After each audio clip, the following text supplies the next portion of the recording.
बड़ा बयान दिया है। कहा है कि 5 बार सक्षमता परीक्षा पूर्ण होने के बाद सामूहिक रूप से पोस्टिंग किया जाएगा। वहीं अपर मुख्य सचिव एस सिद्धार्थ ने कहा है कि स्कूल टाइमिंग में कोई समझौता नहीं और शिक्षकों के हर बातों को ख्याल में रखते हुए छुट्टी लिस्ट तैयार की गई है। उन्होंने कहा है कि 1 दिसंबर 2024 से 15 दिसंबर 2024 तक तबादला को लेकर आवेदन लिए जा रहे हैं। उसके बाद उनका ट्रांसफर जल्द ही कर दिया जाएगा। बहुत सारे शिक्षक अब तक ऐप पर अपना अभी आवेदन दे दिए हैं और आगे की कार्रवाई का इंतजार कर रहे हैं। अभी बताया जा रहा है कि इस अभी आवेदन में ज्यादातर संख्या बीपीएससी से बहाल शिक्षक और शिक्षिकाओं की है। ऐसा इसलिए कि यह भी आरोप उठ रहे हैं कि यह तबादला जो लाया गया है वह बीपीएससी शिक्षकों के लिए ही खासतौर से लाया गया है। खैर बात कुछ भी हो, लेकिन विभाग इस कार्य को तेजी से करना चाहती है।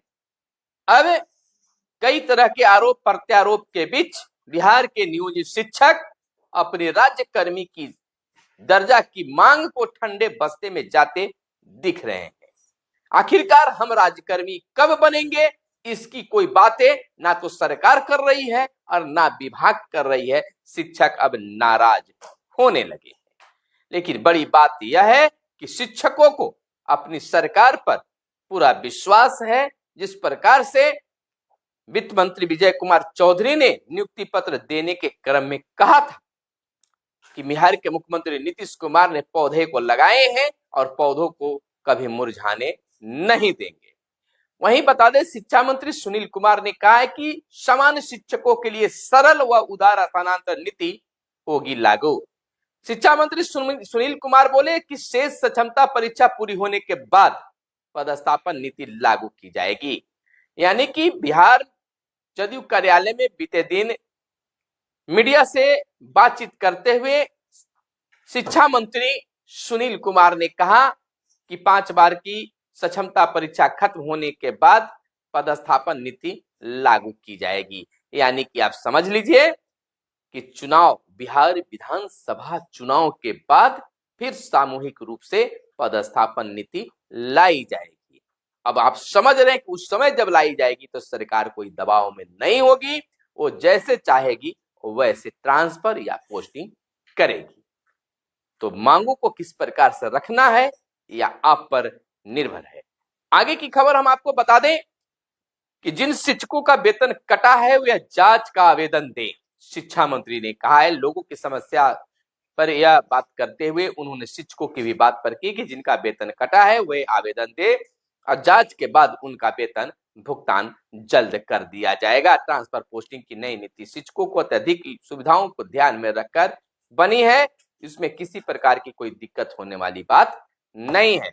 वहीं प्रशिक्षण में रोज 3 बार शिक्षकों की बनेगी बायोमेट्रिक हाजिरी। बायोमेट्रिक हाजिरी के आधार पर ही प्रमाण पत्र मिलेंगे। अपर मुख्य सचिव ने जारी किया है खास निर्देश। बिहार के सरकारी स्कूलों के शिक्षकों की सेवाकालीन प्रशिक्षण के दौरान रोज 3 बार बायोमेट्रिक हाजिरी बनेगी। बायोमेट्रिक हाजिरी के आधार पर ही शिक्षकों को प्रशिक्षण पूरी करने का प्रमाण पत्र मिलेगा। शिक्षा विभाग के अपर मुख्य सचिव डॉक्टर एस सिद्धार्थ ने इस आदेश को सुनिश्चित करने का निर्देश राज्य के शिक्षा शोध एवं प्रशिक्षण परिषद को दिया है। बता दें कि परिषद की ओर से शिक्षकों को चरणवार प्रशिक्षण दिया जाएगा। प्रशिक्षण के निर्देशक को लिखे गए पत्र में अपर मुख्य सचिव ने और भी कई निर्देश दिए हैं। कहा है कि शिक्षकों को, आपको बता दें कि शिक्षकों को प्रशिक्षण उनके वर्तमान पदस्थापन वाले जिले में ही आयोजित किए जाएंगे। विभाग ने यह भी स्पष्ट किया है कि प्रशिक्षण के लिए शिक्षकों को कम से कम 1 सप्ताह पूर्व से में सूचना दी जाएगी। विभाग के पदाधिकारी बताते हैं कि हर शिक्षक अपना पूरा प्रशिक्षण सहूलियत से प्राप्त करें। इसको देखते हुए यह निर्णय लिया गया है।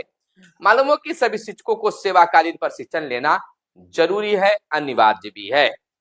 वहीं 1 जनवरी से 10वीं और 12वीं की प्रैक्टिकल परीक्षा शुरू होगी। आपको बता दें कि सीबीएसई 10वीं व 12वीं की प्रायोगिक परीक्षाओं की तिथियां जारी कर दी गई है, जो 1 जनवरी से शुरू होगी और 14 फरवरी तक चलेगी। बोर्ड ने इसके लिए एसओपी भी जारी कर दी है। वहीं परख सर्वेक्षण 121 स्कूलों के विद्यार्थी हुए इसमें शामिल। पटना जिले के 121 स्कूलों में बीते बुधवार को परख सर्वेक्षण कराया गया। इसमें कक्षा 3, 6 और 9 में अध्ययनरत बच्चे शामिल हुए। बच्चों ने परीक्षा दी। एनईपी 2020 के अनुसार न्यू प्रारंभिक और मध्य चरणों के अंत में चरण विशिष्ट दक्षताओं की उपलब्धियों को समझने के लिए एक आधारभूत अध्ययन करने के उद्देश्य से यह सर्वेक्षण कराया गया है। वहीं सभी स्कूलों में लाउड स्पीकर से होना है प्रार्थना। शिक्षा विभाग की ओर से जारी नए टाइम टेबल के अनुसार प्रार्थना के लिए गाइडलाइन जारी की गई है। सोमवार से सुबह 9:30 बजे से 10 बजे, सुबह 9:30 बजे से 10 बजे के बीच बच्चों का गेट अप, पोशाक, बाल व नाखून की जांच शिक्षकों द्वारा की जा रही है। इसके बाद ही चेतना सत्र में प्रार्थना के कार्य निपटाए जा रहे हैं। वहीं स्कूलों में प्रार्थना लाउड स्पीकर के माध्यम से ही हो रही है। बहुत सारे स्कूलों में अभी इसकी सुविधा नहीं, हालांकि कई स्कूलों में इसकी सुविधा भी है, लेकिन विभाग ने लाउड स्पीकर से प्रार्थना कराने का आदेश जारी कर दिया है। 9 व 10 दिसंबर को सभी प्रखंड व स्कूलों में मनाया जाएगा मेगा अपार आईडी दिवस। अपार आईडी राज्य के प्राथमिक, माध्यमिक, उच्च माध्यमिक, निजी विद्यालय सहित में नामांकित व अध्ययनरत सभी बच्चों को बनाया जाना है। अपार आईडी बनाने का काम दिसंबर माह में पूरा कर लेना है।